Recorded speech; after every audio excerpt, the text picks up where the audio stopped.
राधे राधे दोस्तों, आज हम आपको माता द्रौपदी के उस पात्र के बारे में बताएंगे जिसमें माता द्रौपदी जब भोजन बनाती थी तब तक जब कोई खाता रहता था तब तक उसमें भोजन समाप्त नहीं होता था।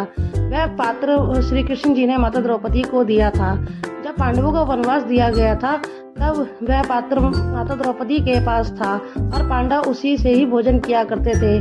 एक दिन जब कौरवों के पास जब दुर्वासा ऋषि अपने ऋषि मुनियों के साथ आए और कहा कि हम तुम्हारे यहाँ भोजन करेंगे, तब कौरवों ने पांडवों से बदला लेने के लिए सभी ऋषि मुनियों को पांडवों के पास भेज दिया और हंसने लगे कि अब देखो अब उनको कैसे श्राप मिलता है और अब उनकी और कैसे दुर्दशा बुरी होती है। तब माता द्रौपदी उस समय भोजन कर चुकी थी। अब वह पात्र ये खास आदत थी कि जब उसमें भोजन समाप्त हो जाता था तब अगले दिन ही उसमें भोजन होता था।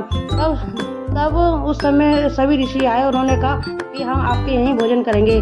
तब पांडवों को बड़ी चिंता हुई और उन्होंने माता द्रौपदी से पूछा कि पात्र में यदि कुछ है तो दे दो। तब माता द्रौपदी ने कहा कि पात्र तो पूरा खा लिया था। उन्होंने श्री कृष्ण को याद करा और श्री कृष्ण आए। उन्होंने जब उस पात्र में देखा तो एक चावल का दाना था। तब श्री कृष्ण ने वह चावल का दाना स्वयं ही खा लिया और जैसे ही उन्होंने खाया तो सभी ऋषि मुनियों का पेट भर गया और सभी को डकार आ गई और सभी ने कहा कि पांडवों हमारा तो अब खाने की कोई इच्छा नहीं है, हम तो केवल यहाँ से प्रस्थान करेंगे। तब उन्होंने पांडवों को आशीर्वाद देके वहाँ से चले गए और इस प्रकार भगवान श्री कृष्ण ने एक बार फिर से पांडवों की लाज रखी और माता द्रौपदी का वह पात्र कहते हैं कि बहुत ही शुभ था और सभी को भोजन की प्राप्ति होती थी उससे।